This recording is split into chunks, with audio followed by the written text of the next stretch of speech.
ep2 says rec. Mute.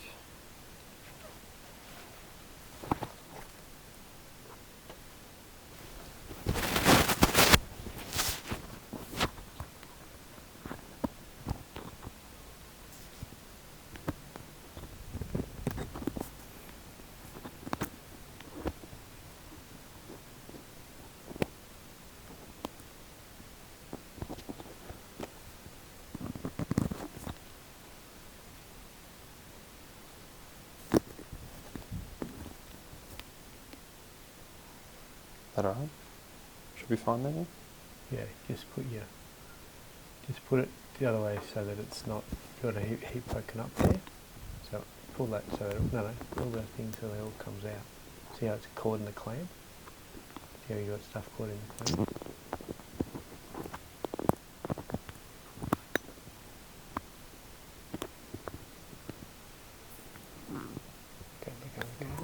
Oh no, yeah, okay. So alright, just do it so that it hides it. Just do it maybe on the other side. No, the other side. So that you clamp. Okay.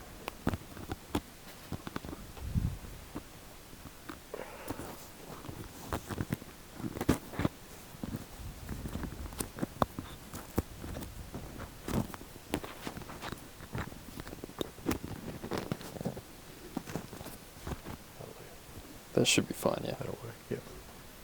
Just want to check I'm still in the middle of the middle.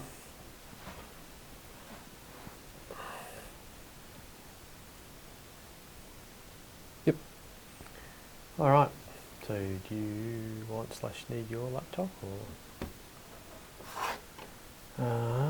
Let's record that screen. Recording.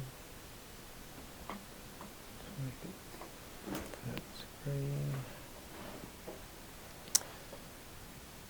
Is the glare from that an issue? Go and have a look in the cameras.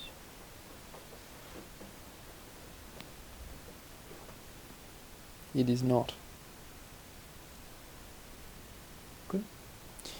Yep.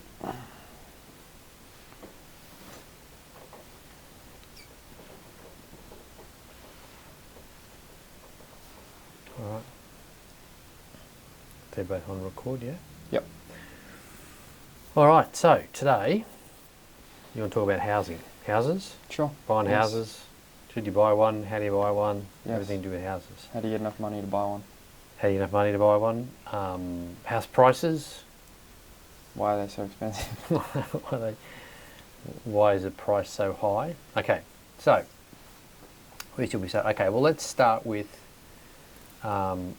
prices, house prices, right? So let's start with why are house prices in Australia, for example, really, really high? And is that likely to change? What's driving it, sort of thing? Okay, so probably easiest to start with, and then how do you fund a house? How does someone like you, your generation, fund houses, and why have they got so expensive? So there's probably a couple of components to this, because I've been hearing about high house prices now for, well, I remember writing an article about this back in the early 2000s. So it would have been like 2002, 2003. And at the time, I remember I quoted this RBA article, so Reserve Bank article, which talked about all these conditions that were blowing up house prices, sort of thing, because it was a big thing even back in the early 2000s about house prices, and that was as a result of low interest rates from the tech wreck. Okay. So we'll talk about effective interest rates and those sort of things in a second. But anyway, the reason I did this particular article was because I read this thing that was talking about the Reserve Bank governor was saying there was all these things around, the effect on house price or whatever. And it turns out that rhetoric was from the early 90s, right, coming out of the recession we had to have in sort of 1991 sort of thing, right? Mm-hmm. So anyway, so it turns out that this is a cycle, this has been sort of occurring. But I guess the thing with housing is there's been, in Australia in particular, there's been this sort of idea that housing's a bubble, it's massively overpriced and expensive, and people have been waiting for that bubble to pop, and it kind of hasn't. So the reason it hasn't, though, is because there is what we call house price inflation. Okay, Okay, so we've talked about inflation being, inflation essentially is the amount of money available to purchase stuff is growing at faster than the rate of stuff there is to purchase. Yes. Make sense? Okay. Yeah. Now, that can be in a general kind of CPI inflationary thing, and we've talked about that sort of separately. Well, I've certainly talked about that a lot separately. But keep in mind that you can get very specific price inflation when the demand, the amount of money chasing something, massively exceeds the supply. Now, there can be two reasons for that. One is because it's just every man and his dog's buying that thing, and you get price inflation that's got nothing to do with the intrinsic value of the thing, and you saw that with that Counter-Strike example you were giving me the other day, right? Yeah. So just talk about that. Is that there was something in a game? Yeah, so it's like a computer game, first-person shooter. It's been around for like 30 years. It's like one of the original One of the OGs, competitive ones, and they have a whole custom gun skin, knife, glove market for basically different coloured guns and different designs and stuff like that, and they are like ridiculously expensive. Like knives are hundreds of dollars, and like there's like different conditions and everything like that, and can be worth like tens of thousands of dollars. So just to be clear, so you get these in the game? No, you don't. Ah. You don't unlock them. Oh, okay. You have to buy them. The only way to buy them is to buy a case. Right. And a case key, right, which costs like $2.50 or whatever for a case key, and it's basically a roulette. So it's a random allocation. If you buy, if you can get it. So yeah, like this case has these gun skins in it or these knives in it, and if you land on the special gold one, you get a knife. You don't know what it is. Yep. Or you can get any of these. So you have to pay for the cases for the chance to get. Yep. So you can spend $2.50 and get a $10,000 knife. I see. Or you could spend $2.50 and get a 4-cent knife, 4-cent pistol skin, which is what you're likely going to get. So it's a probabilistic. So but you can't earn the skins in the game. You have to buy. You can only be lucky enough to be able to purchase them at the right time. No, they're around all the time. You can buy the cases whenever. Sure, but to buy the end thing, being the knife or the gun or the whatever the thing is that's really valuable, that's a probabilistic outcome. Yeah, But once you have that, you can trade that to someone else. Yeah, so that's the mechanic how you get them. Yeah. Okay. Great. And then there's a market where people trade, buy, sell. Right. So you don't have to buy a case and a million cases and try and get a knife. You can just go out and buy one. Yeah. Okay. So all right. So there's a primary market. That is the game spitting this thing out. Yeah. And that has limited supply. Yes. And there's a secondary market where people then decide what that's worth to them. Yeah. Okay. Yeah. So that's how rare it is. That's the case for most things. Okay. So keep in mind that things that are hard to obtain are often deemed to be valuable because they're hard to obtain. Sure. And valuable things are generally hard to obtain. But just because something's hard to obtain doesn't mean it's valuable. But people can treat it like it is. So this is a fantastic example, right? Yeah. So it becomes hard to obtain because of the mechanics of the game. Therefore, it can be valuable, and then people, but only if the demand's there. Yeah, it's a completely made-up thing in a completely made-up thing. Yeah. And the highest I think I ever saw was there was a sniper skin that was worth $108,000. This is US dollars, or what? Yeah, $108,000 for a sniper skin. So it's not worth that. Sorry. That's the price someone was willing to pay for it at some point. Yes. Because obviously you don't... Yeah, because it's literally market. So that's the price that it last sold at. Okay, someone paid for that. So, and you don't know who that is. 40 grand now. Or it like dropped way. So you don't know if that's like, that was like the peak of it. Yeah, but you don't know if that's like Bill Gates. Sure. 9 schooners in, right? Oh, Saudi prince. Yeah, right? Yeah. Okay. So you don't know that... And the intrinsic value of this thing, it doesn't have one. It's a completely made-up thing. It's a piece of jewelry made out of non-valuable metal, if you like. You can look at it in the game. In the game, okay, right. So because of that, you had this massive inflation. The amount of money chasing that was very specific. Yeah. Okay. And then all that has to happen is one or two things. Supply has to drastically increase, okay, or the amount of money available to chase that thing has to disappear. Now, normally that disappears because people just decide it's just not worth it anymore. Yeah. Okay.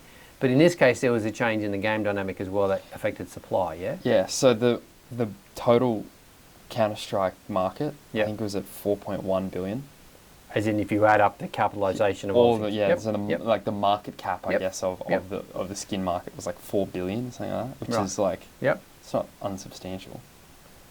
It's also a completely made up number, which we talked about before Sure. in the previous episode. We talked about wealth sort of thing. But yeah, so Yeah, it's okay. So it's So not an that- irrelevant number, but it's also If- not a if- guide to its relative intrinsic If value. everything sold at the last price all at once, it would be worth what that's Yes. right, which is obviously not, but it gives you the scale versus Sure. other Yeah, things, yeah, right? So there's yeah. a lot of people doing it, a lot of people having it. The company that makes the game, the developers, did an update where, so there's like all the rarities are like blue, purple, grey, blue, purple, red, or whatever it is, right? Yeah.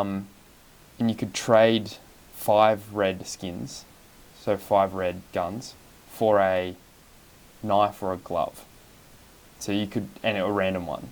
So you could, and the most expensive red skins, like the good ones, can be tens of thousands of dollars. The cheapest ones, the ones that are pretty common, or like terrible worn or like not in great condition, are like, can be like $10.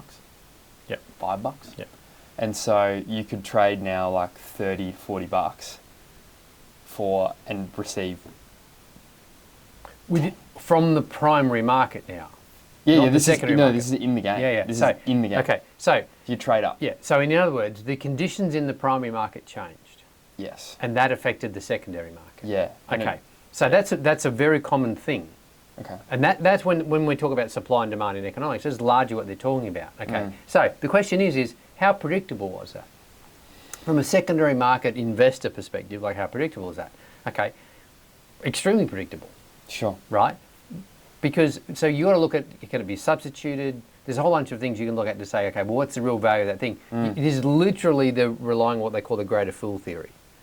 Right. Right? It doesn't matter how stupid I am as long as there's someone stupid to me to buy it off me later at a higher price, right? So Yeah. the greater filter. Okay, so we see that all the time. Okay, but I guess the point of this is as an example of, we had a price inflation because the amount of money available specifically for that thing, because the gamers or the kids or whoever's involved in this, they had to have the money, right? Sure. There had to be at least a supply of some of that level. Now keep in mind that capitalisation might have been the one glove that sold for 100,000. Sure. There's 100 gloves available. The other 99 aren't selling at any price. Yeah. It blows the market value up Yeah. because one bloke sold his. Yeah. Yeah. Does that make sense? Now, it obviously also then you get this sort of chasing greater fill thing. Is like, well, why would you sell yours if you're seeing the price go up? There is, similar to pretty much any other market, there is like trading volume as well Sure. of the skins and everything. Yeah. Yeah, so overnight, I think it was, don't quote me on this, 1.2 to 2 billion of Yep. the market Change cap hands. dropped. Oh, okay, right. Yeah. And so, So the market cap drops though by new prices exchanging being lower than the previous on aggregate of the things yeah, sure, sold. because no one's willing to, no, it was a flood of supply because so many more Yeah. people now had Sure. so many more of those knives and gloves and stuff, so that on the market, more people were willing to sell it for less, right? Because if you were like, Doesn't have to be more. It's just Yeah. someone. sure, Yeah, if the last sold for $100,000 and then someone sells the next one for 50, the market cap drops by half. yeah, so it was exactly what happened. So Yeah. like you traded. So nothing happened. $40 One worth of person skins. sold one thing Yeah, okay. and the entire market cap halved Yeah, by the calculation. Sure. Okay, so the point of this is to understand is that Just funny. you got under, it's funny, developers. well, Well, okay. a lot of people had like the Gamer 2008 they call it, but like Yeah, a lot yeah, of the GFG, would it be? Yeah, well, they have like, but there's- you know. Global Gaming Crisis, GGC. Anyway, the point of this is, right, is that you've got to understand the supply and demand of the thing, as well as the supply and demand of the potential inflator, in this case, the money available to do so. So if Saudi princes all go after something, you're going to get massive price inflation. yes, If homeless people in Ethiopia go after something, you're not. sure. Okay, so how's this right to housing? Okay, so keep in I mind. will say just before we finish on that as well, like which is kind of the reason why a conversation like this is important, is because it's like, oh, that's funny, whatever. But a lot of people lost a lot of money. A lot of people had. You can see like reports of, especially the Asian countries, people take out loans to buy skins. Yep. The markets are going to go up and everything like that. And so like as like a funny case study, but Well, it's funny in a sense that when you see, but it's not funny in the sense that Not it at has all. real world implications. Oh, for for people. sure. Yeah, For real people. And it's clearly a pretty much a financial literacy issue in the sense of like exactly what we're talking to a about degree. here To a is degree. Yeah, absolutely. Yeah, not understanding. Did you really know what you were doing? What you were really Did you investing really in? understand the implications? And the fact developers can just turn on an update. And look, there's probably a bunch of reasons why they did that. Maybe play counts dropping off, and they're like, "Oh, we want more people in, so we want to make the cool things, make the game cool, more accessible." But the important thing to understand, and why I think this is a great example we'll delve into, and we use this as a comparative to housing, right, is because what you need to appreciate here is the changing dynamics of the supply in the primary market. Mm-hmm. Okay, the substitutability of the underlying thing, that's the other thing we'll talk about, and the inflationary effect of the money being available to chase it. There's those sort of factors. Okay, right. So so how does it relate to housing? Okay, so they were digital assets. So at any point in time, anyone could have reasonably predicted that there's a possibility, at least, that the supply could change drastically because they're digital. Sure. Can you print more of it overnight? Infinitely. Yeah. Okay. Yeah. Would be someone motivated to do so? You can kind of argue about that. But it was always the case that people could completely lose interest. No one would care. And also the supply could be there. So demand could drop away on the secondary market and supply could massively increase on the primary.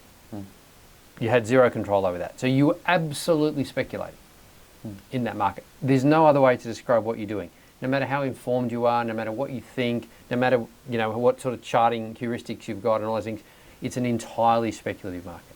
Okay. Now, the difference with housing, if we bring it back to that, is housing by contrast, very, very difficult to increase primary supply. You build houses.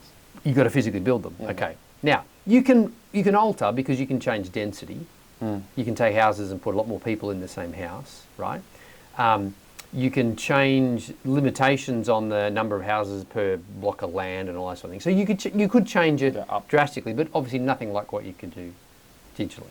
Okay. So there's a degree of limitation in terms of that, right? And there's non-financial implications to doing so as well. So yes, you could in theory stick, 3 or 4 people per room per house, but most people are going to resist doing so and will have other sort of choices. But okay, so we'll talk about the relative inelasticity of that or elasticity of that.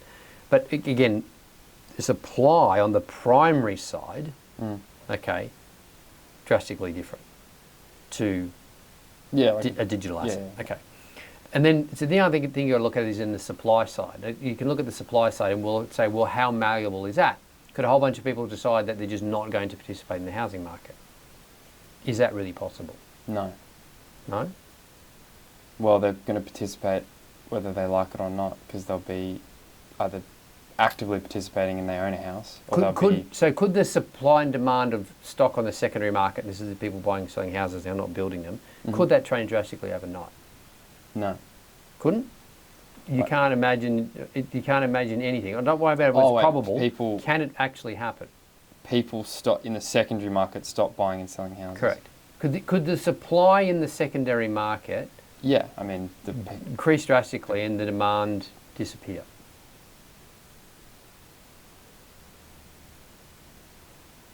Could the demand disappear? Yep. What drives the actual demand in the secondary market?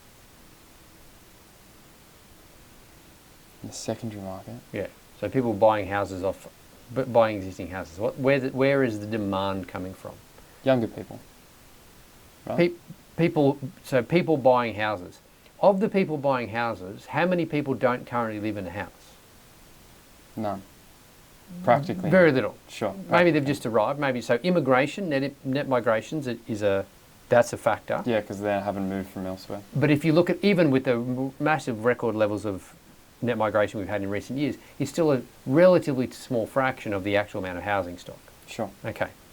So most houses aren't sold. Right. And therefore most houses aren't bought, and most people aren't looking. Yes. Okay. However, it is, now this is highly improbable, but it's quite physically possible that tomorrow everyone decides, you know what, I'm going to stay where I am, therefore I do not need to change my accommodation status, therefore I don't need to buy a house. That could happen, right? Yes. Okay. In fact, the reverse could be true. Everyone wants to move. Half the people in Australia could move into another house, to another existing house. Like we could double population density within houses overnight. Right, like you could put another 13 million people into Australia, into existing houses. No. You could take, let's say there's 20, let's say there's, I don't know, what is there, roughly 12,000 households, whatever. Let's make it 10. Let's make it 10 million, 12 million, sorry. Let's make it 10 million households, keep the math simple, okay? Let's say there's 20 million people and there's 10 million households. Yes. Houses. 2 per house. Okay, so there's roughly 2 people per house. Could there be 4 overnight if people physically moved in? Could there be 4 in a house? Could half the houses empty their people and those people, could the existing houses, housing stock, half take of it on those. accommodate those people? Well, yeah. Easily. Yeah. Easily. And it's definitely not going to happen. No. But there's no physical limitations of doing so. No, you could probably get There's more than enough room physical to do that. Yeah, well, I mean, there are houses with people who have like 5, 6 people in a room, right? There are even houses. Once upon a time, that was the norm, in fact. Sure. No, okay, exactly. It's certainly not the norm now, but yes. So we could reverse what's happened in the last 30, 40 years is population density has decreased. So, for example, I grew up in a house that always had 7 people in it. Well, once my sister was born. So my family, there were 7 people in a house. And, well, we lived in one house that technically didn't have any rooms. We built them all on. But if we go to the house we moved into, the house that I lived in the most, I lived in a house that had 1, 2, 3. Yeah. So I never lived in a house that had more than 3 bedrooms. And my sister always had her own, because there was 4 boys and a girl. So my parents had a bedroom, my sister had a bedroom, and the rest of us, the 4 boys, lived in the other bedroom, some one way, shape or form, essentially. So mostly we lived on verandas or we lived in big open rooms and bunks sort of thing. But 7 of us lived in a 3-bedroom house. Yep. And we were not what I would call crowded, because I knew people where there were, and for a little while we did, there was 2 bunks in a single room, 4 people in that room, and that was it. So we did that for a long time. In fact, most of my life, that was the norm. And I knew people who had larger families, had 6, 7, 8 kids, and again, there was 2 sets of bunks in a single room was not uncommon. Sure. Right? Whereas you grew up in a house that always had as many bedrooms as people, pretty much. Actually, we had some imported people, but in terms of your family, the 4 of us, you've always lived in a 4-bedroom house.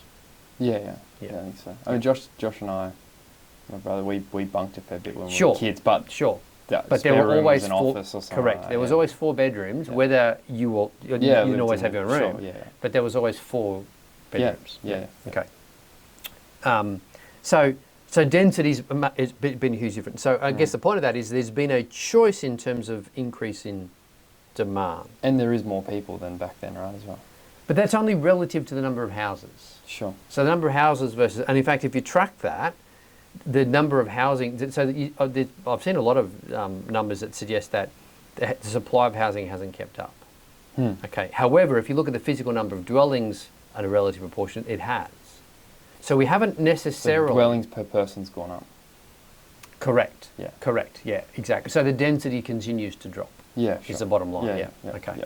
So, and that's partly because more people now have investment properties that are like more Airbnb orientated. More people have holiday homes. Like when I was your age, almost nobody had a holiday home. Like only really, really rich people. And now I know lots of people who have either had their own second property. And again, obviously, I'm now getting of that demographic where people are more likely to have accumulated wealth and all that sort of stuff. But by the same token, the baby boom is a big portion of the population. They've been very property-centric. They've got their peak wealth. Yeah. So they've been a major driver of that factor. Is it true they own like 70% of the baby boom generation? No, I like wouldn't. 70% of all real estate or something like that? I don't know where I saw that. I don't know. I don't know what the actual number is, but it would be something like that. Would it be over 50? Do you think? Oh, 100%. Yeah, 100%. Because keep in mind, the richest people are who? What's the single biggest factor that determines how wealthy you are? Age. Old people are rich. Yeah, sure. They've had a whole life of wealth. If they're ever going to be rich, they're going to be rich when they're old, right? In fact, you generate about 80% of your worth after you reach 55. Really? Yeah. That's insane. Because that's just compounding. Yeah. Because at 55, you're still accumulating. You're not really drawing. You haven't retired. Most people haven't retired and drawing their super. So still and even if they retire at 65, which is, let's say, the most common scenario. So from 55 to 65, it's accumulating. But even at 65, when you now start drawing on your super or your, okay, the amount of capital and the rate you draw it tends to be, you draw it at a slower rate than it earns. So it tends to still accumulate from 65 to 70, 75 for most people. Because they're either don't want to run out of money, or they're even working still part-time, or they're getting some age pension or something like that as well. So most of your wealth continues to accumulate until you're around about 70 or 75. Most people don't start to drop off until about that. Really? And many people don't drop off at all. Ever, yeah. And increasingly, people don't drop off at all. Because more people are more wealthy. Because more people have more wealth to drive that than they're actually going to spend, and therefore wealth transfer, people with money. Okay, now the baby boomers, if you look at that cohort, demographically, they're a big bulge. Okay, so they always had more of everything if it went by pure numbers, because they were a bigger cohort than either side demographically. There's a lot of them. Because there's more of them, right? So they always had more. Now, when they were really young and didn't have any money, then they didn't have more wealth than their parents, because they didn't own anything. But two things happen. One is there's more of them compared to the generations either side, and they're now at the point of peak wealth. So of course they do. Yeah. So there's nothing wrong with that. That's exactly what's supposed to happen. The issue is if you're, so the generation either side of this say, oh, we don't have as much wealth as them, so there's not as many of you, and you're not as old. Yeah. Right? So yes, their parents weren't as wealthy as they are, because that's how it works. As GDP grows, there's more wealth. Now, the generations below that, mathematically, what's going to happen to them? Well, they'll get all the baby boom wealth at some point. So will wealth have increased in the next generation? Yes. Of course, GDP's gone up. No, because GDP's gone up. Yeah. So there's more wealth. Sure. Okay. The pharaohs didn't take it with them, so the baby boomers won't either. No, that's what I mean. But, okay. But they, so that wealth will transfer. They get theirs plus the baby boomers. And it will transfer onto a generation that is relatively smaller than the baby boomers. Right. So on a per capita basis, they will have to be significantly richer than their parents. Sure, unless they're in crippling, that whole generation's in crippling debt and it comes out. Okay, so we'll talk about debt when we talk about housing, finance, all that sort of stuff. But no, because there's no off-world lenders. Sure. The aliens haven't given us any loans, so one person's loan is another person's asset. Yeah, so it's a kind of circular. Someone holds that. Someone holds it. Okay, so without getting, we can maybe do a different thing on how debt actually works and the movement of money around. But in terms of the total net wealth of the world, it's growing. The people who own it are always disproportionately the old people. Sure. Okay. And then now the difference may well be though is that you might sort of skip a generation. But don't worry, you'll be my generation, not yours. They get skipped. They get skipped. Yeah, sure. Yeah. Because let's take your grandparents as an example, right? So your grandparents, by the time they pass away or likely to pass away, how old do you think I'm likely to be? Yeah, you'll be their age now. Something like that, right? Yeah. So, like, it'll be, if I'm waiting, first of all, my parents, as you know, but let's say my parents were wealthy. Sure. Waiting for my inheritance, waiting for them to be finished with that capital. You know, I mean, I might be 70 sure. plus, right? Do you think that's going to, as people, obviously as science and life expectancy and everything goes further, people stay healthier for longer, is it going to start skipping too? No, because life expectancy's actually started to decrease. Oh, really? Yeah, so life expectancy in the last few years has reduced. Some countries more than others, but the US is the best example we've got the best data on. So life expectancy in the US in the last couple of years has dropped slightly.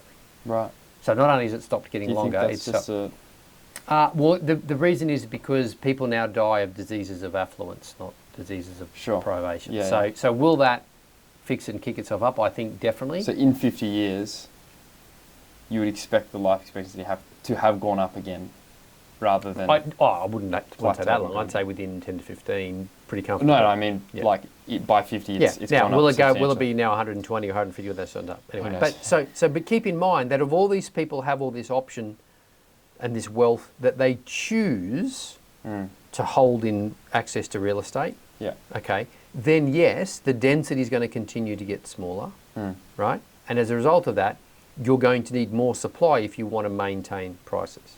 So that's one factor, okay. Okay. But there's other factors that are worse, that are more substantial than that. Right. Okay, so the other thing is, and let's go back to the primary market, right? So primary market in terms of supply. Okay, so similar to what you happened with Counter-Strike, right?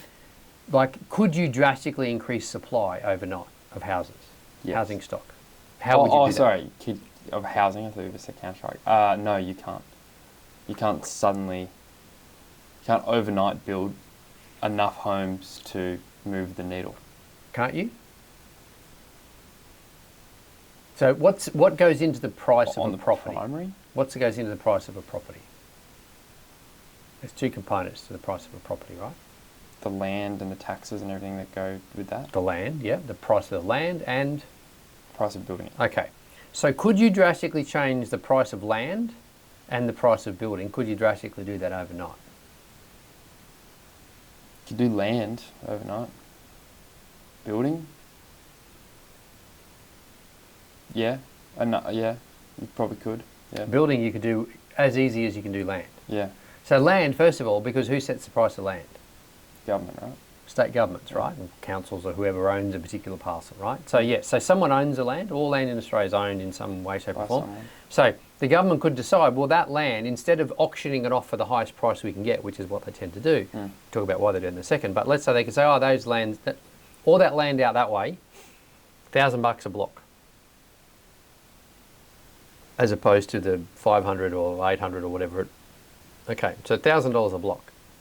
And just keep going until you run it. Now, there's infrastructure and other sorts of things, issues in and around that, because part of the theory around why government sells all the land is because you've got to put roads to there and you've got to run electricity and all those sort of things. But let's just look at it in terms of impact of price. Could they release enough land at a price such that the price of land, the land component to housing, goes through the floor? Yeah, there's so much land. Okay. Could they change the cost of building a new house drastically so that the cost is significantly less? Yes. Yes, because what's a major cost of housing now? Is it that we don't know how to build houses cheaply? It's quality of house, right? Two things. It's the cost of the materials that go into it versus what they could be. Yeah.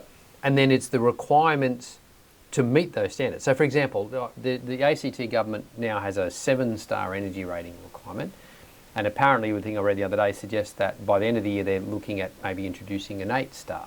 Because you don't see any cheap houses built. If you're driving through the streets or whatever and you see a house under construction, it's always like a really nice house. Well, it's got to meet a whole bunch of requirements. And having been involved in having houses built and having lots of clients with that, I can tell you that the price of building a house has gone through the roof. Now, part of that was supply constraints and stuff through COVID, etc., which hasn't really... So, you can tell, here's a really easy heuristic, right? So if the prices are going through the roof, which they have, and that was driven by the profitability of the sector, what would be happening to the profitability of property developers?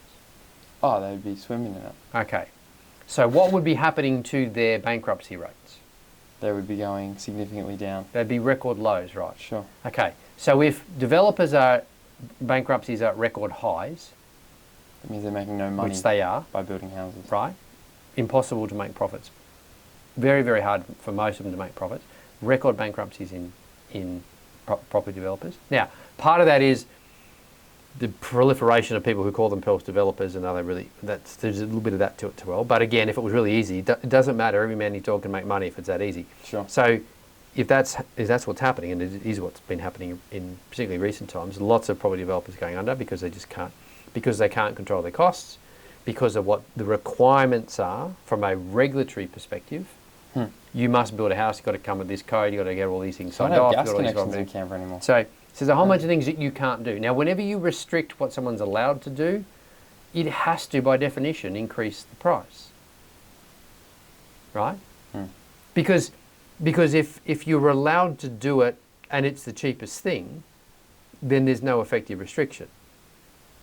Right? Yeah, because I was going to say... It's only restriction if I could do it cheaper, right? Yeah. but I'm not going to. Because I'm not allowed to. That's not a restriction, is it? No. Sure. So the restriction's there to stop people doing it cheaper. If they, and maybe this is oversimplifying it though, but if they force everyone to do something a specific way, wouldn't that increase the demand for that specific way? Therefore, the price of that the price of specific doing thing that may thing come is down? arguably cheaper than so if everyone has to put solar panels on their roof, the price of solar panels will come down. Yes. Sure. But the price of not putting solar panels on your roof will always be less. Yeah, sure. Yeah. Okay? Yeah. All right. Now, you might have this argument and you might run all these spreadsheets that say, oh, but the cost of solar in the long term is X, Y, Z or whatever. It doesn't matter. It's going to change the price of the house. Yeah. The other thing that really changes the price of housing, which people don't really understand, is capital improvements. Right. Okay, so what happens when you go to look to buy a house in a suburb and you're doing evaluation is what data they actually track is what they call median house prices. So middle, not average. Okay, Yep. So what are median house prices? Well, they just look at all the houses that got sold in, say, a suburb or Canberra or whatever, and then they track that over time, and then they track the change in that, just like the All Ordinaries Index or another index. So the median house price, the middle house price used to be 500,000. Now the middle house price is 800,000. What's not included in that is how much money was spent on houses in Canberra. Sure. Okay. So if you want to get accurate measure of what house prices are doing, you also need to include, as a minimum, the turnover of Bunnings. Because that's the home improvement centre. Don't you? Sure. Because what things bought at Bunnings aren't going into a house, like almost nothing. Yeah, because I was going to say, even all the supplies for tradies and stuff like that, I mean, some of it might go into commercial, but then commercial stuff, they're more likely to be bigger wholesalers than Bunnings. Correct. Yeah. So, yeah. Right? So Pretty much everything, actually. So what you want so let's say I buy a house for $1 million, and my next door neighbour, his house is $1 million too, right? And then he does $1 million renovation. Okay. So we both bought a house for $1 million. Let's say that's the median price. Yep. And then he then does $1 million renovation, and then he sells his house for $2 million. Didn't make any money. Just got his money back. Broke even. What Okay. What if everyone in the suburb does that? What happens to the median price? Oh, it goes up. By $1 million. doubles. Yeah. Okay. So it looks like, well, house prices in your suburb, great. They're doubled. Now that's fine if I didn't spend $1 million. Now, people aren't then going to come around and say, oh, well, that you didn't spend the money, but I'll give you the same price for that as the one that did, right? So, but what effect it has on the statistic and therefore the price of housing is also a fact that the quality of house now that people are trying to buy, on average, median, right?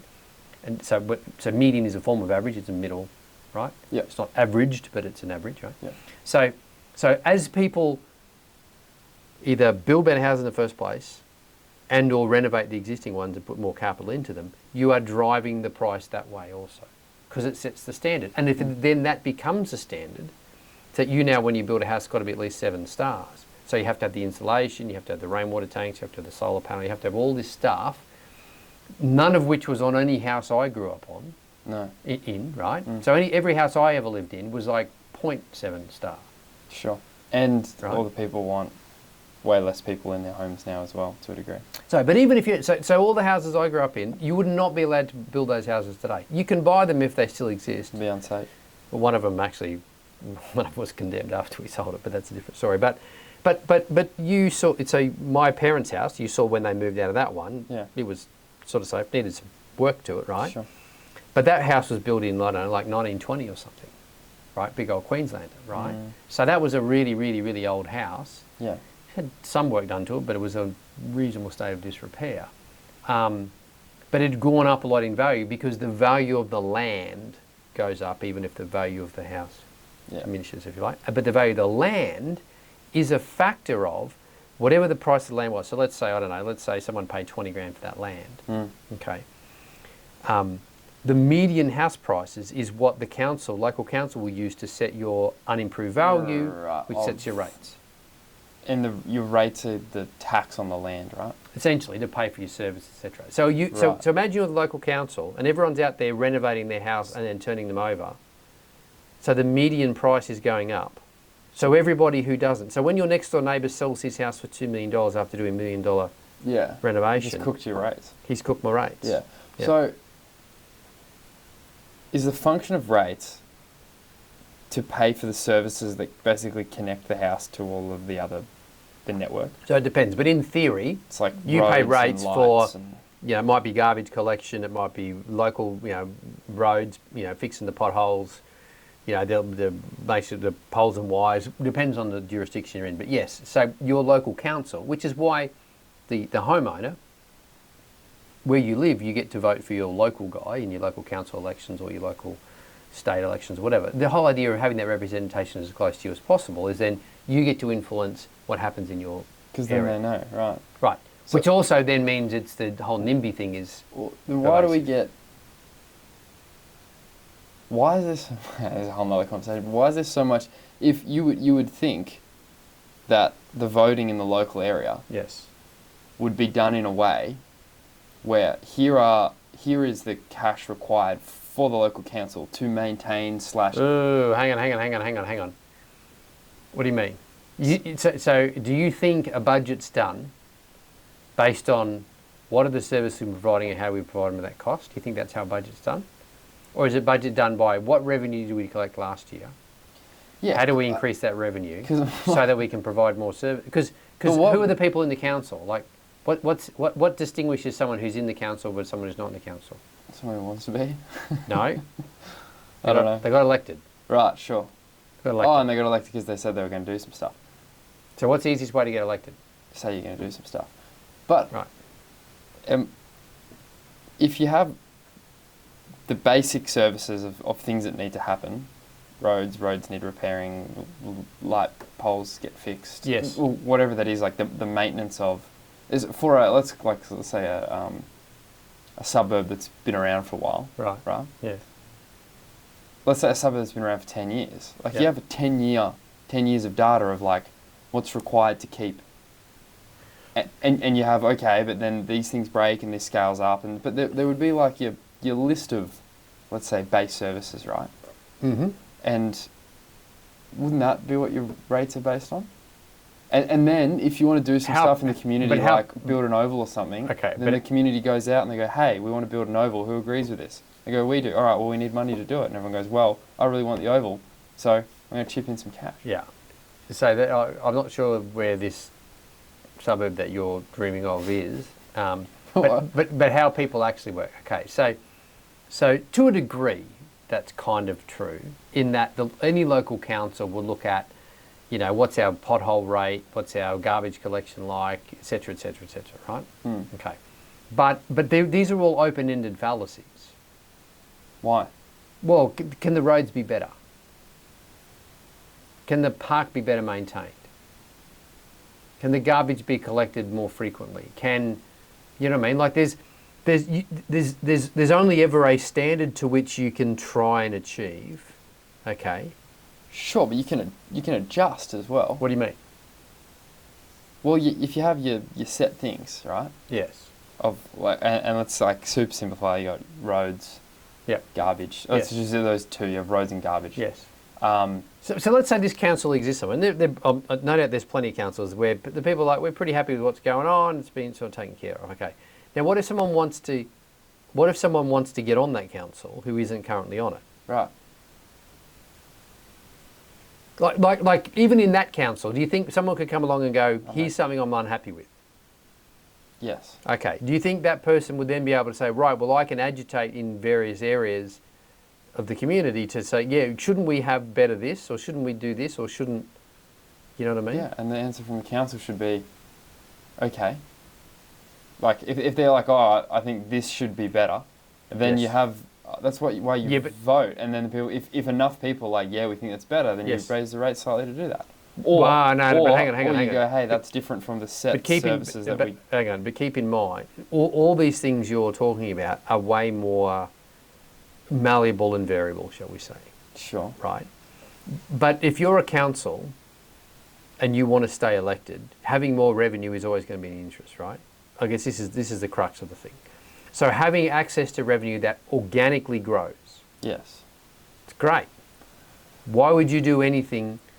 Why would you not encourage the land to be sold for more? So they did it here in Canberra with the trams. The best example is the tram. So we got that tram down Northbourne Avenue in Gungahlin. Okay. So how did they pay for the tram?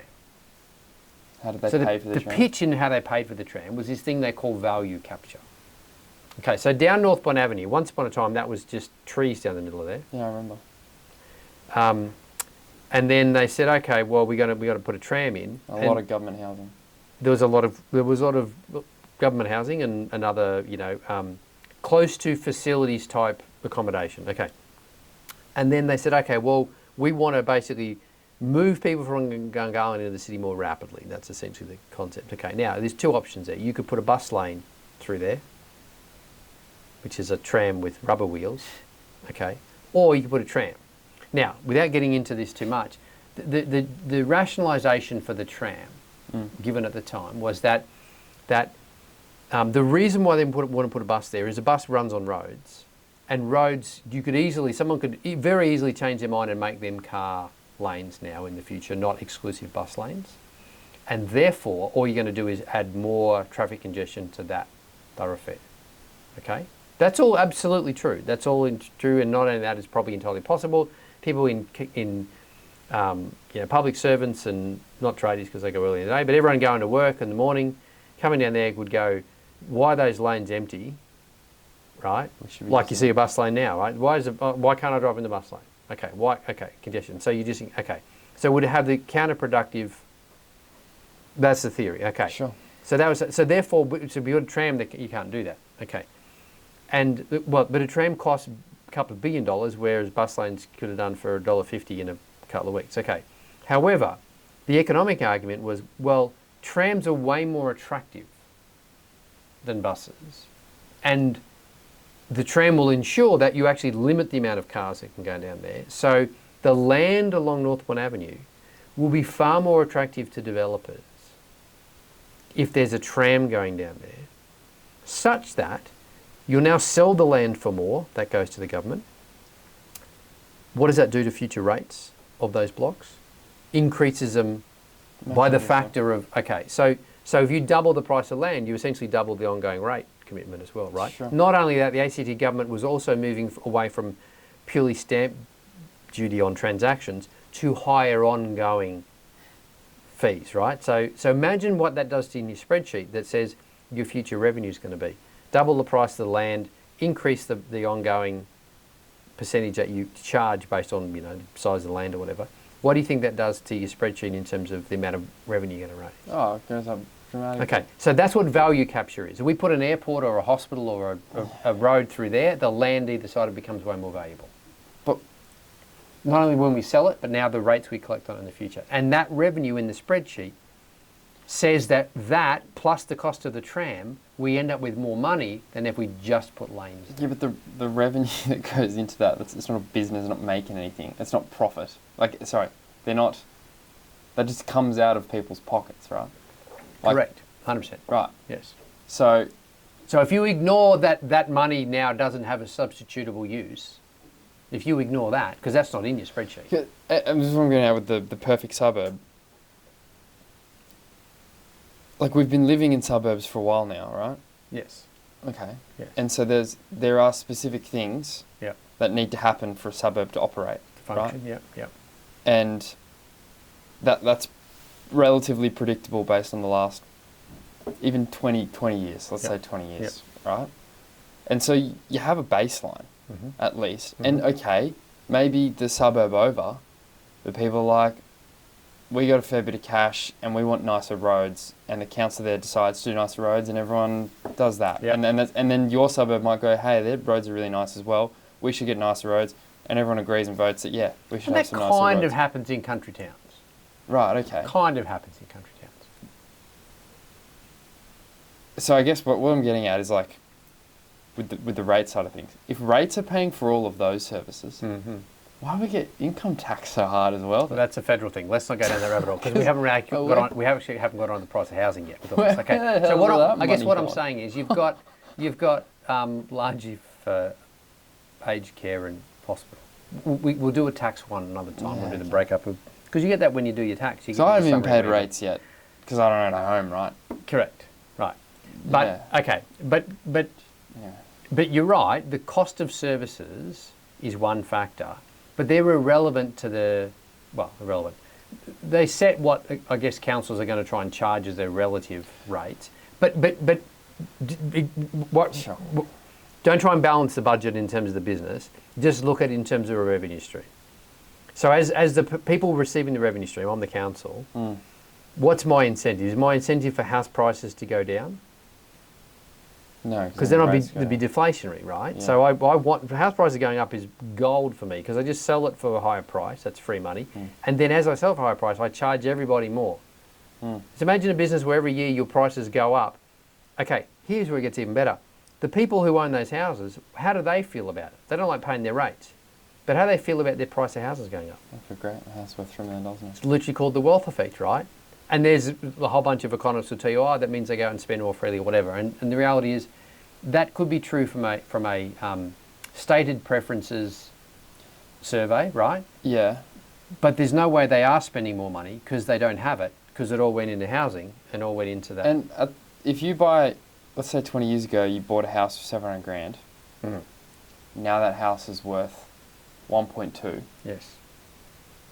20 years ago when you bought that house for 700 grand, you could also buy a similar house for 700 grand. But now your house is worth 1.2. Like, you're still buying, like if you're like, oh, I have so much more money now because my house is worth 1.2. You can only buy the same house because now they're all worth that. So you haven't. So it's like for like, yes. Yeah. Correct. So it's like, I'll sell this and I'll make. So what you got to look at this in the sense of just digress philosophically. Okay. So is housing productive capital? Is housing productive capital? Yes. No. Why not? Because it doesn't create anything. Oh, I mean, I guess if you're like you give people a place to sleep and stuff like that, then they can. But is the house productive? The house is not productive, no. No. So I would argue... It doesn't create anything. No. Look, a great environment, a nice house to live in, all those sort of things can allow you to be more productive, no question. Yeah. But not proportionally. If you just left it by itself. Not proportionally. Yeah. So I would argue if you want to make a very productive economy, you want to make the price of energy, water and housing zero. That would be your primary aim. If you were a dictator of the world and you were trying to make the most productive economy you can, you'd make energy, water and shelter as cheap as possible. Okay. Now, you would allow people to spend as much money as they like turning their almost free house into some palatial estate that's worth 20 million, right? Knock yourself out. But it's worth 20 million because of what you did to it. Sure. Not because it's inherent worth. Like you can literally buy, again, your Nan and Pop's house, right? It went from worth tens of thousands of dollars to hundreds of thousands of dollars while it got substantially worse to live in. To the point where they couldn't even live in it anymore, really, right? We had to sell it. But it went from next to nothing to worth hundreds of thousands of dollars while it became functionally useless. Okay, you bought it for 10, it's worth $1 million now. But if you go try and buy a house for $10,000, you just can't. It's not like you made 990 grand. So you go like for like. Because you still needed somewhere to live. Correct. Yeah. So when you start to understand that, you start to not want your house to go up because you're just paying more rates, etc. And it's like for like. Okay. You're happy for house prices unless you put cash into it. So you want the capital that you've put into it. You want the ability to get it back again, but not necessarily because again that's just a different choice. Yeah, and most of the capital people put into their houses is for like a joy of life, correct. So that's the benefit you want to get. Now it's nice. It's nice if you don't ultimately lose that money. You lose some degree of there's still some opportunity costs, all those sort of things, right? But that whole wealth effect of like, well, I put money and I'll get that money back again. It never really works out that way. But the fact that you'll get some of it back again does encourage people to do that. That does create some degree of productivity in the economy because then people supply their products and services to do that. So it's not nothing. Sure. But in reality, if that wasn't a thing, those people would be productive in some other way. Yeah, sure. Okay, so I want to get onto the actual price of housing and what's sort of driving it. But supply of the houses is a big part in the price of their supply. So land could be a lot cheaper if the incentives were different. Building could be a lot cheaper if the incentives were different, if the freedom was there. And the best example of that is the US versus, I often talk about this, a bit old now, but so numbers probably good, I don't know, half a dozen years or so ago. There was a comparison of house prices in Houston versus San Francisco. And that were literally 4 times the price for the same house in San Francisco as it was like $250,000 to $1 million, roughly. Thomas Sowell talks about this, right? And the only difference, the major difference between the two places was zoning laws. So in San Francisco, San Francisco is like the most, you can't do anything there, sure. right? The least amount of land developed, it's just a nightmare, okay? Whereas Houston doesn't even, comparison was Houston didn't even have zoning. So normally it's taking this area, mate. This area here is commercial or residential, or whatever. Houston's like, we've got plenty. Do what you like. Go for it. So you can build whatever you like, wherever you like. As a result of that, the price of houses was 1/4 in the same country, accessing the same Home Depot or whatever they get their stuff from. Quarter of the price, simply because of those relative restrictions. Co-worker of mine who used to live in the US was showing me, what was like a year ago, but a big house, like a cottage, like 5-6 bedroom house in upstate New York. Yep.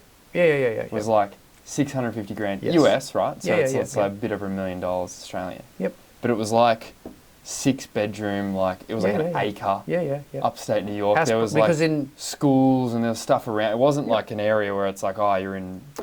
They've got a lot middle more of nowhere. usable land than we do. That helps, right? Sure. Yeah. And I was like, you get in Australia.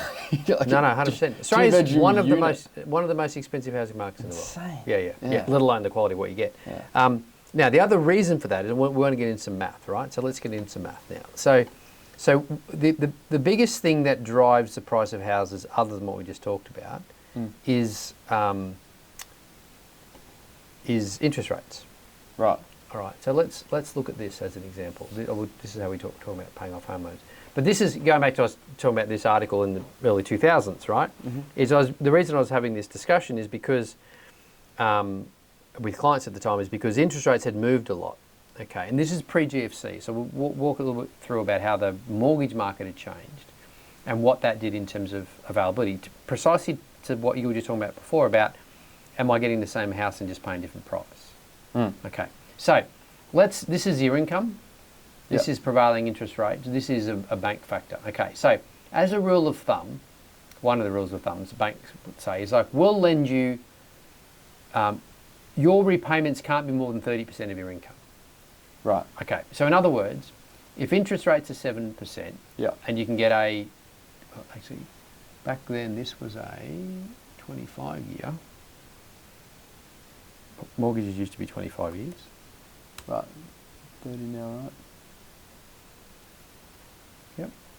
Yep. So mortgages, you had to pay it off in 25 years. It was principal and interest only. You couldn't get interest only. You'd only get principal and interest, right? Pretty much for a house. Right, interest only is where the repayment is only the interest. Correct. Yeah. Not your. Yeah. And interest rates was, let's say they were 7%. Okay. So you're on $100,000. Yeah. Okay. Now what happened is John Simon's Aussie Home Loans came along, deregulation of the market. Suddenly there was these mortgage originators. There was other places to borrow money that weren't just the banks. Right. Okay. And so competition flourished, and particularly with Aussie Home Loans. So Aussie Home Loans came along. The banks used to make something like 4% margin on their home loans, and it dropped to below 2 pretty much overnight. Wow. Because Aussie John came along and said, I've got a big bucket of money, I don't have branches everywhere, I don't have all these staff or whatever, I just have these mortgage broker guys, I run around the... So the margin for home loans in banks, Aussie Home Loans, yeah. Commonwealth Bank ended up buying. Interesting. They run at 2% margin. They're below 2% now. It's like 1.4 or something like that. Yeah. So there's not a lot of wiggle room for. I guess you don't have massive changes. The market's pretty big. Yeah, sure. It's on a big number, right? No, I get that. Okay. Damn. So they used to make a lot. I guess is the point of this, right? And that got chopped overnight. So in other words, interest rates just dropped as a result of competition. Yeah. That's a good thing. Sure. Okay. Now, it meant a whole heap of branches got shut and the banks had to start using technology properly and all that sort of stuff. So it drastically changed things. But it was fundamentally a good thing because people paid less for their mortgages. Okay. Yeah. The other thing that competition did, at least for a little while, there's this company called Rams Home Loan, we ended up going broke, but they were a big driver of this, is they started to change the lending standards. So instead of 30%, they say, oh, you know what, we'll let you go 35. In other words, we'll pretend, or we'll say that we'll lend you more money. In other words, we'll go from lending you on $100,000, 350 grand is the most we'll give you as a loan. If we push you out to a 30-year loan and we lend you 35%, we'll now lend you 430, right? It's pretty substantial. So you're like, whoa, that's pretty good. Now I can get a better home. So I'm going to go out now. So you were shopping for $350,000 houses before, right? We'll ignore deposit, whatever, but you were, okay. So now the bank says, no, we'll give you 430. So what sort of house are you now going to buy compared to when you could only borrow 350? Buy a nicer house. You're going to buy a nicer house, right? Except, who are you competing with when you go out to buy houses? Are you competing with the people who've got plenty of cash? Yeah. No. You're competing with everyone else who's trying to buy a their house. portion of the market's roughly the same. No. So you're competing with everyone else who's on $100,000. So how much have they got? 434 grand. Okay. So the sort of house you're going to go and buy, is it going to be any different? No. Because the person back here who could buy a $350,000 house, how much can they borrow now? 434. The bloke who could borrow 434 back here, how much can he borrow now? Oh, like 5 something. So he's still buying a different house. Sure. Everyone's moved up a bracket. So everyone's running exactly the same house they were going to buy before. They're just able to pay more for it. That's inflation. Not only that, well then we had this, because of the tech wreck, interest rates dropped. So now interest rates are only 5%. So you've added... Right, so you've given people You can only get this money to buy houses, right? Can't do it for other things. Right, because it's a lot of money. Right. So you gave people a false, like, I just allowed them to spend more on a borrow specific more thing. of them. Borrowing is just another form of money, right? Sorry, yeah, but like their repayments are now more than, are a larger chunk of their income, I guess. No, they were 30%. They're still 30%. On this example you did. Here you let them not only take it more, but you also let them pay it off over 30 years instead of 25. Right, so you're extending how much, right, so their The margins timeframe. went up there as well. Okay. No, it doesn't necessarily change the bank's margins, right? It just means they could lend more money, right? So the margin's basically on the money, right? Yeah, sure. Okay. Now, that increases the profit because it's fractional banking, right? Yeah. But I guess the point of this is to understand what's happened to the end consumer. So in a relatively short space of time, interest rates go from 7%. Loans go out to 30 years. And borrowing standards drop to 35 to increase so you can borrow. Okay. So now this loan here has become this loan here.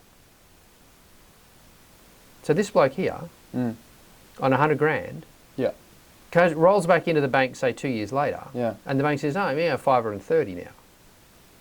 Who's he competing with when he goes to buy a house? The same people, because they've all got 530 grand. So what happened to the price of houses? Went up. Went up. All of them. Because the supply hasn't changed at all. Well, even if it did, not enough. Correct. Yeah. You can't print enough houses overnight to do this. Sure. Okay, right. And they're literally printing money here. Sure, but that doesn't matter. That's not the thing driving it. We're just saying because here the price of cars didn't go up that much. No. Because they didn't turn around and say you can have twice as much money to buy a car as you used to. It's just for homes. Just for homes. Right, so it's a real isolated little bubble. So this is inflation. Inflation is there's money for that. There's way more money for that than there used to be. Yeah. There isn't for anything else. Yeah. That's going to inflate. There's way more money for Counter-Strike skins than there used to be. Yeah. What's it going to do to the price? It's going to blow it up. Yeah. Whatever those conditions are there. Yeah. Okay, so goes to here. Interest rates go to 3%. But there's just even more money in the system now. So now this bloke here has gone from 350 to 680. He's doubled. It's basically doubled. And so they've turning both the this dials. happened in a really short space of time. So they're turning the dials on the interest rate, but they're also turning the dials on... They're turning 3 dials. Massively leverages how much money. Longer, lower interest, and how much of their income they're allowed to borrow against. So what matters is how rapidly rates go down is going to drive house prices. The reverse is also true. Imagine if you're scraping to get, this is 35%, your beans on toast, Rates jump to 7. Yeah, you're struggling. Okay. Yeah. Now, but what moves the needle in a market? You need a massive supply to drive houses down. What happens when people can't afford their mortgages? They default. Or They sell their house. they rent out a room. Yeah, okay. They increase their density. Hmm. They borrow from mum and dad, right? They do everything they possibly can to not lose move. their home. Yeah. Yeah. So they only sell when They they eat beans on toast. They eat Yeah. beans on toast. Yeah. They stop their discretionary spending, all those other things, right? Now, I mean, I don't know why beans on toast are bad things. it depends on the beans, right? Yeah. But you know what I mean, right? So it's an asymmetric movement in behaviour. Right. Is my point. Mm-hmm. Okay, people are much more likely to go from here to here and fill their boots on a nicer, what they think is a nicer house, and get into the market because the market's going. Get in, because imagine if you don't get in here, and the market gets to there. Well, yeah. Well, good luck. okay, Yeah. and again, and the mistake a lot of people make in this environment is they go, well, I'll just wait till that normalises and comes back here. Who says it will? Yeah, because people pretty much do everything they can to not. Because have to. keep in mind with these numbers, and we'll look at this when we look at repayments, the numbers don't inflate once you have them. So you might start with a $680,000 home loan, but it's not going up. No, it's the same. Okay, and in 20 years' time, when your salary's now 200 grand, you've gone from 6 times salary to 3 times salary, just because of the effect of inflation over time. So debt becomes cheaper over time. It's one of the reasons why it is actually a way more powerful thing than people realise. Yeah. Is that, okay, and what are you doing here? Is what are you getting for your money? A home.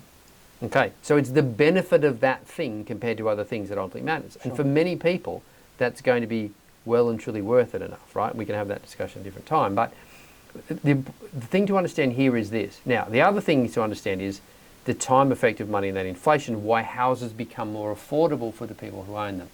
Because here's the other thing that happens.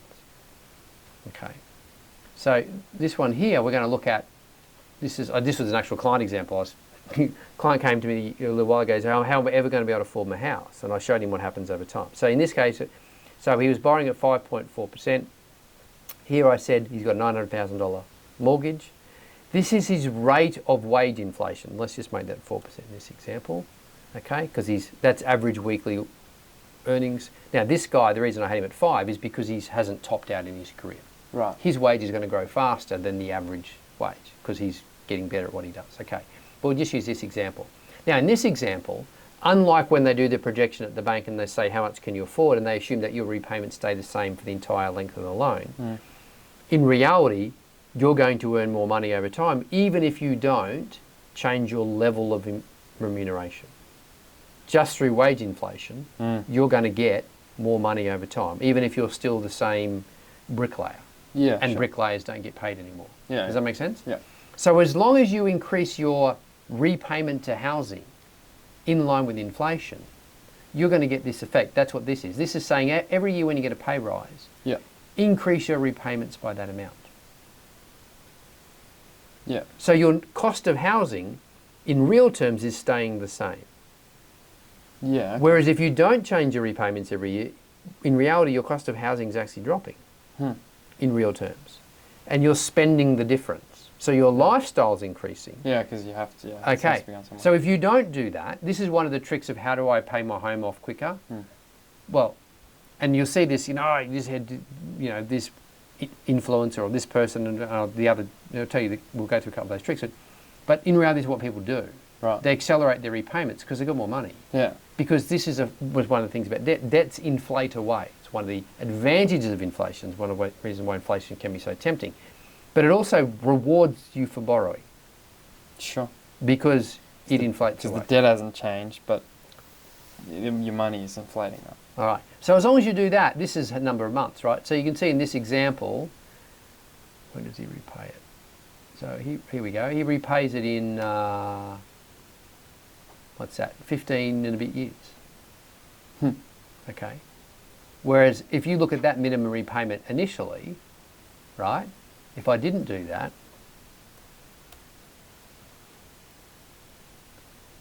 in 20 years That's fine. he's gone nowhere.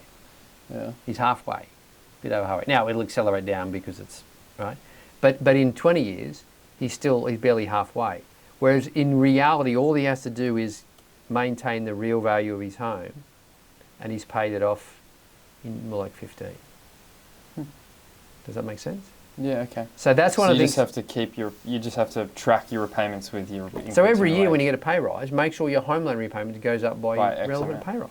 Yeah. But you should do that anyway, right? Because that's the real price of things. Yeah.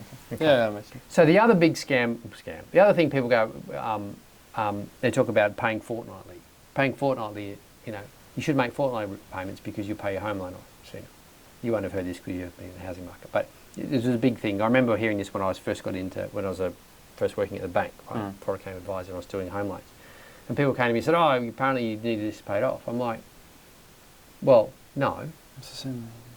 Well, what they do, no, it isn't. Because what they do is they say, oh, well, you take a monthly repayment and you chop it in half. And then you pay that every fortnight. Because there's 26 fortnights in a year and only 24 half months. So you make an extra repayment every year, and that pays your home loan off quicker. So let me go through that again. Do you realise if you make an extra repayment every year, you'll pay your home loan off faster? It's magic, right? It's amazing how many people that doesn't even compute in terms of the math of that. But you could just average, what's the cost of a monthly repayment, split that across 12 and then add that to your end of your monthly repayment as well. Okay. And you've added an extra repayment. So how often should you make home loan repayments? What's the answer to that question?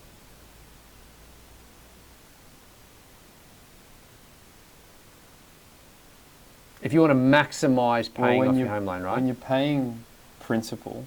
Yes. So the earlier you interest is calculated on your principal. Daily, yep. Yeah. Yep. So daily then. Well, is it? Daily the best time to do it? Because the lower you can get that principal, the less interest you pay, right? Exactly. So when's your first opportunity to get as low as possible?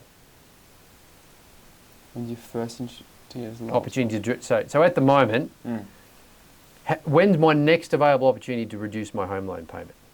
Tomorrow. Is today? It? Today? I haven't got any money. Oh, when you next get paid. Okay. Sure. So I should make my home loan repayment as soon as I get paid? Yeah. Okay. That's the fastest you could make it. Sure. Because if I've got money now, why haven't I already paid off my home? Okay. So that's where something like an offset account. Yep. Okay. So if you get paid into your offset account, because the way an offset account works is whatever the balance of your offset account, they take that off your loan. Yeah. So let's say you got $5,000 in your offset account and you owe 405. Yeah. They charge you interest on 400. Yeah. You don't earn any on this, which means you don't pay tax on it. You pay on the net. Oh, okay. Does that make sense? Good system. So it's a great system. Okay. Yeah. So an offset account means that you're paying the most off your home loan the day you get paid. Yeah. So whether you transfer any of that across to the actual loan account or not doesn't standard? matter. It's relatively standard now. Yeah. But it also means that therefore how quickly you make that repayment across to the loan account's irrelevant. Sure. In theory, make it that if you get paid fortnightly, pay it fortnightly. You get paid monthly, pay it monthly. But, yeah, and then okay. But having an offset account negates that anyway. Does that make sense? Yeah, sure. But it's amazing how that still uses as like, we'll give you all the tips. One is pay fortnightly. It's like, no, it makes no difference whatsoever. Yeah. If you use an offset account, it makes no difference. Yeah, okay. And in fact, if you didn't have an offset account and you got paid monthly, that would be worse. Because for half the month you're hanging on to money, earning almost no interest and paying tax on it when you could have. Does that make sense? Yeah. Did you know if you pay an extra repayment every year, you pay off quicker? It's magic. That is magic. That's funny. And people were telling me this. People who worked in the bank were telling me this. Like and like not just a straight face, but like, yeah, everyone knows this. I'm like, well, yeah, because you're paying more. Oh, why don't you just? But anyway. You can sum it, right? Yeah. People don't understand math. You'd be surprised how few people understand math. Did you tell them, in that case, do it daily? Did you tell them that? No, I didn't tell them that because that would be wrong because you should align it with when the money comes. Anyway. So back then there weren't offset accounts. Back then there weren't offset accounts. They didn't exist. So back then it absolutely was the day. Sure. And then Colonial State Bank, which is where I was working, they introduced this first line of credit thing called Rudian Home Loan. Right. And that you start to do wonderful things in terms of the math. But then mortgage offsets do a better job. Yeah. So, yeah. Anyway. Okay. So that's some of the tricks. Okay. So the final thing before we round this out, because we haven't really talked much about the price. What's driving the price of housing is enough people, banks, local councils, and federal governments, they all want price of housings to be higher because it helps their individual business models Yes. in a way that the conspiracy works, right? The conspiracy works not because there's some bloke behind the pulling the strings, but because it's like, well, I'm cool with that, I'm cool with that, I'm cool with that. And collectively, we control enough things where why would we change it? And no one cares really enough because they all see their house price going up and they're like, they oh. don't realise the impact it's having on them enough to want to change that system. And it's going to stay bad because if the wealth is in, say, the baby boomers and the voting cohort, until that reverses, you won't see a change in that. So my red hot tip would be, to agree that I have one, is that I don't see the price of houses dropping substantially anytime soon. Right. Okay. Now, I don't see them having the same gains as they've had historically because all the factors driving that, participation in the workforce, can't get more.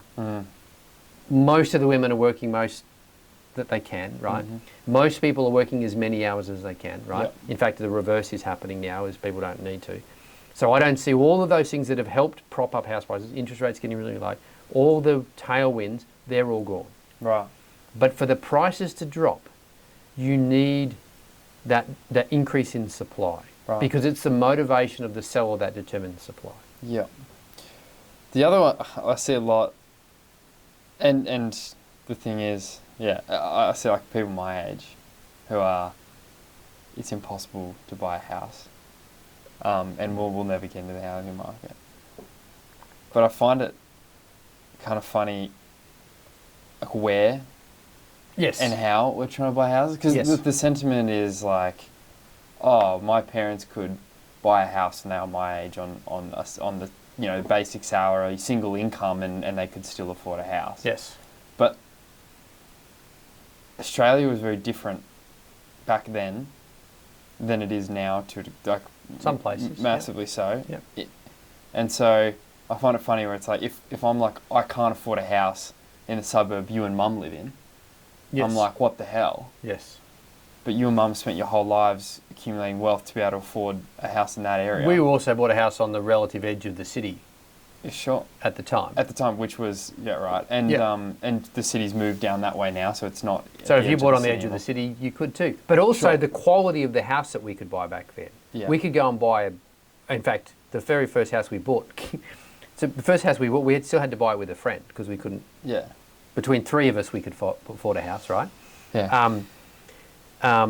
So and that was on the edge of town, pretty much, literally the edge of town actually at the time. And it was a 3-beddy ex-scubby, like it was you remember the house, right? It wasn't anything particularly flash. Right.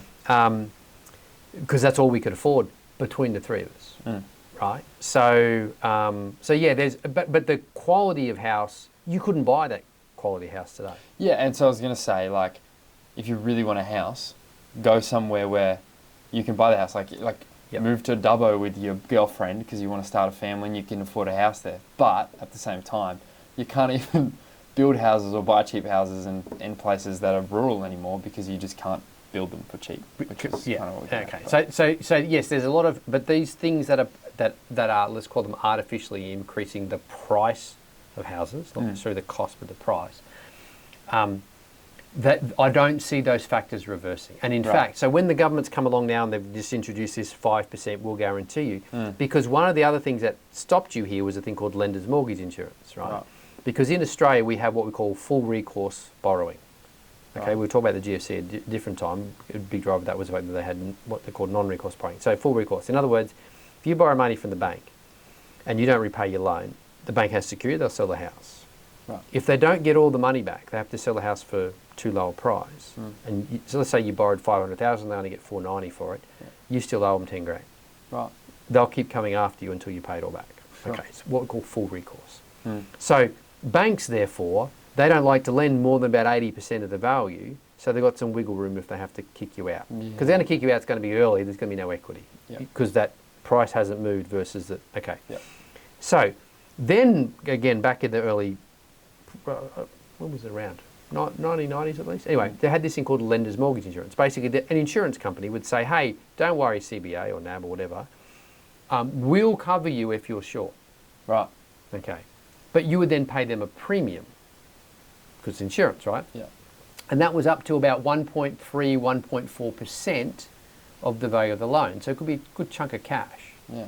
Okay, so that's what the government's guaranteeing for you now. So rather than you have to come up with another 30, 40 grand of mortgage insurance. Does that kill mortgage insurance companies?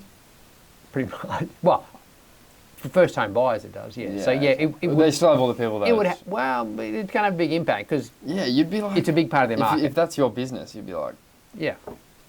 Yeah. You wouldn't Anyway, but the government's helping you out. It's okay. So, but what do you think Sure. that's going to do? Sure, So go back to mortgage insurance our companies our related to that? inflation example here. What do you think that's going to do to the price of houses? So If now I only need a 5% deposit, sure, I we can now didn't really get talk in- deposits here, but yeah.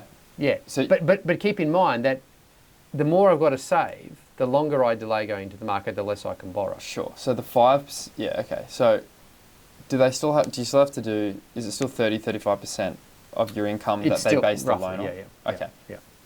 Right. So But you don't, those standards haven't changed that much for a little while. but you right? don't have So- to save that bulk cash to go to them with the, So what you're going to do is and you can see this. In fact, there's periods of time where there's been a whole bunch of government incentives, and this is one of the things that has kept propping up the housing market. right. Okay, I should have got a graph with you on this, but anyway, you can go back through various governments from Howard did some, Rudd did some. Who else did it? Even go back to Hawke and Keating, I think did some. Anyway, there's been a whole bunch of periods where, just as the housing market looked like it was going to be in trouble, they've come out with some sort of first home ownership grant or reduction in stamp duty or something to encourage people into the market. Right. Because what that does is props up demand, okay, so that you don't have to collapse prices to meet that. So that's also, when I said, the structural things, this is almost the last version of this, right? Before there's just nothing else they can do. Before, you just can't bring more people in more rapidly because Yeah. it's 7 years old now, right? So, so it's going to be probably the last option they have to drag people into the housing market as early as possible. Because now if you look at all the schemes there are, there's the super version where you can put money into super and get that out, so you get some low tax advantage, you get some tax advantage in that. You then got this low deposit, so you don't have to save up for as long, so all those people come forward, and all the people that were going to take a few more years, they're now, so you're going to get a huge glut of demand. So you're going to instantly increase the relative leverage of money available for houses, so you're going to get a spike in houses. Now, only the ones that first home owners buy. Yeah, and so I was going to say, doesn't that just mean the base houses, let's say these houses, Yes. are just way more expensive now? Because Yes. there's no more of them, Correct. and people are only building expensive houses. Correct. But you increase supply. So you just made houses way Supply more of expensive for buyers. younger people. Yeah, so demand essentially. You just made houses really expensive and increased the Yes. rates for everyone around those areas where Well, those houses you've are. made it more expensive right now, Yeah. but all those who jump in now. Well, it's better than jumping in later. So here's one of the things. It's a bit of it's the toilet paper thing in COVID, right? Right. People look at the toilet paper thing as though that's completely irrational. It's like, no, economics explains that perfectly. Because all you need to know is, do you need toilet paper in the future? Yes. Okay, right. What's going to happen to the supply of toilet paper? If every man and his dog's in there buying toilet paper today, what's going to happen at the time that you want it? It's not going to be available. No. Okay, so it's going to be super scarce, therefore it's going to be really expensive. So basic economics tell you that when there's a run on toilet paper, you have to get in Try and be on early. that. Yeah, yeah. So, well, okay, but even if you're not early, Yeah. you have to keep doing it. Today's better than tomorrow. Yeah. Yes. Yeah, yeah. Because Even if it's today's late only in the going run. to get worse, right? Yeah, yeah, yeah. And the only response to high prices is More supply. what's the only cure for high prices? Substitution? I don't know. High prices. Right. Because high prices drives change in behaviour or change in supply. Right. Okay, yeah. Yeah. Okay.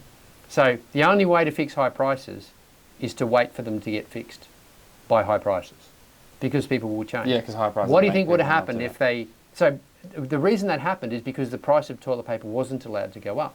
No. So what would have happened if toilet paper was doubled and tripled? What would you have done? Not bought toilet paper. Okay. I would have gone, you know what? But what if you didn't have any toilet paper then? You'd use other things. It wouldn't be very pleasant, but you would use Sure, other things. 100%. Yeah. Right? You'd be even out in the bush if you had to, Yeah, right? because you're like, I'm not spending $50 on a roll of toilet paper. Okay, what I'd would then rather happen to the price of toilet paper when no one's willing to pay that? Come back down. It's Okay. almost like the free market. But it wouldn't do that today when I'm No, in Woolies, no. and therefore my local member or my local I can Sure. complain to someone about doing so. And so it becomes a bit of a PR exercise for the... But the other thing that can happen, right, and it did happen to a large degree, is the social license of the supplier, let's say Woolworths or Coles or whatever. They look at that and go, people are going to be unhappy. We're not going to sit here and explain economics to them and say, don't worry, wait a couple of weeks and it'll be sorted. They're going to go, no, I want this and I want it now. And I'm used to, my whole business model is giving you what you want when you want it. It's on the shelves of stock.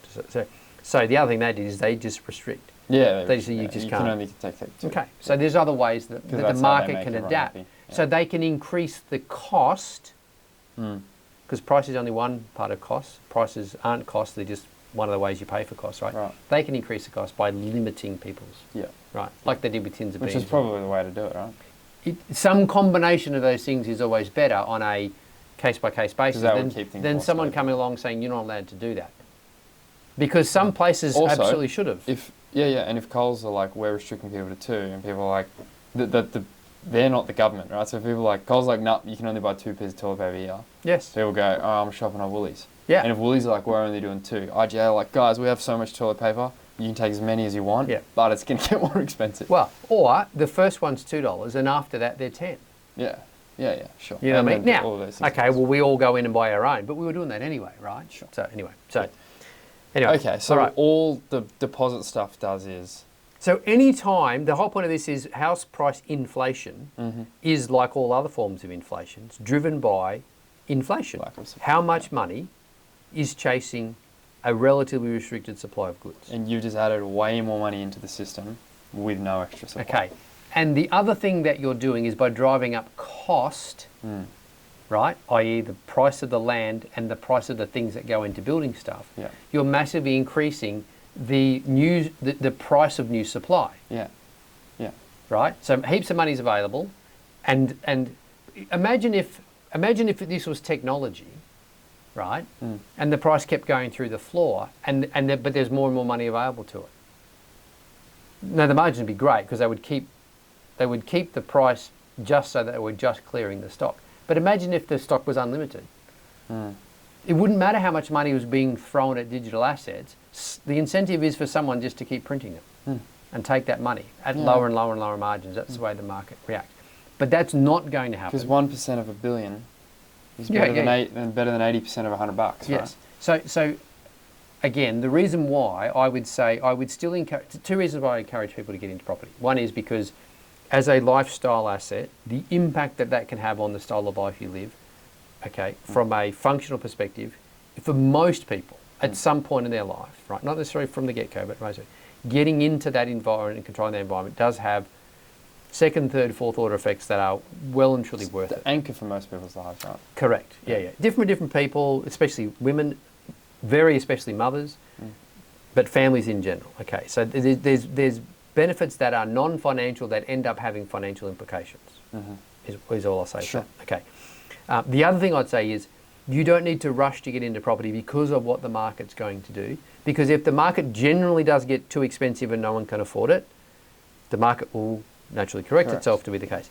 The thing is that you just might be in the generation that it's really expensive for a while because of where these factors moved, as you would have been if you were in the early 2000s and just after GFC and this other sort of period. Does that make sense?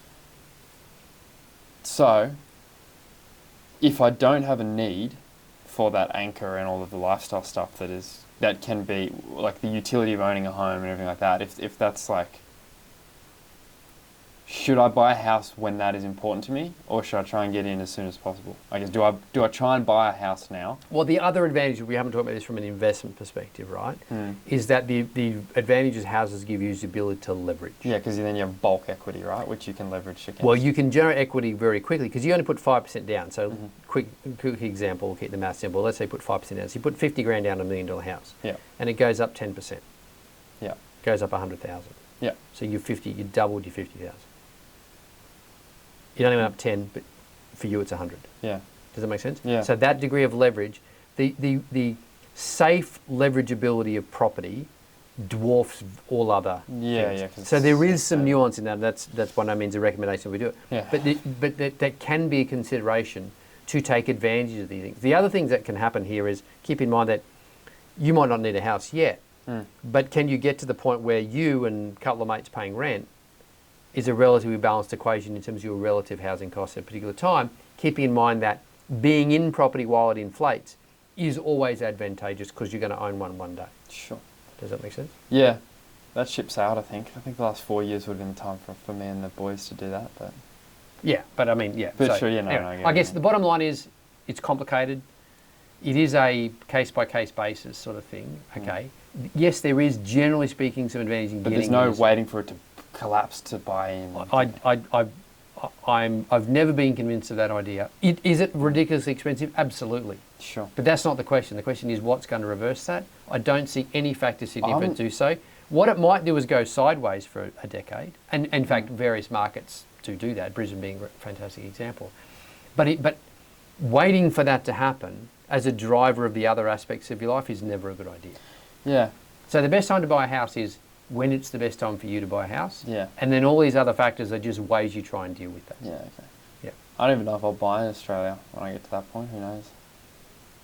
Well, there's some, capital gains tax concessions, some sort of eligibility there might be some other strategies that might come to the fore. But anyway, okay, so it's relatively simple in terms of all the things you hear about, to cost us below. They're all factors, absolutely.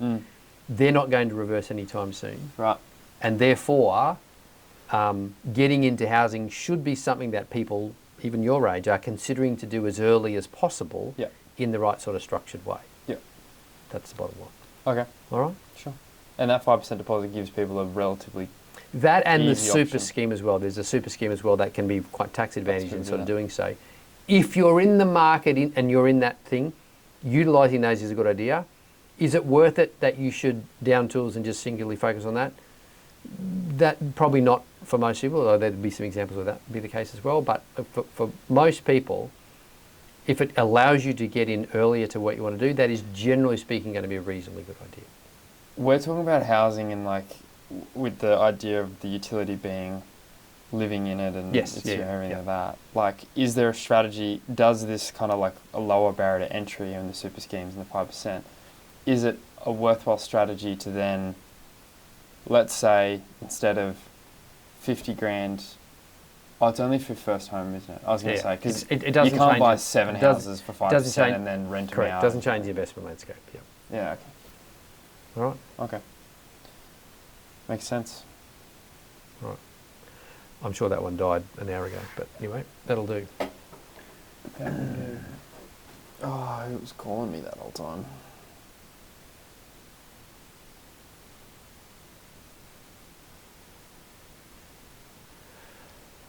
Get some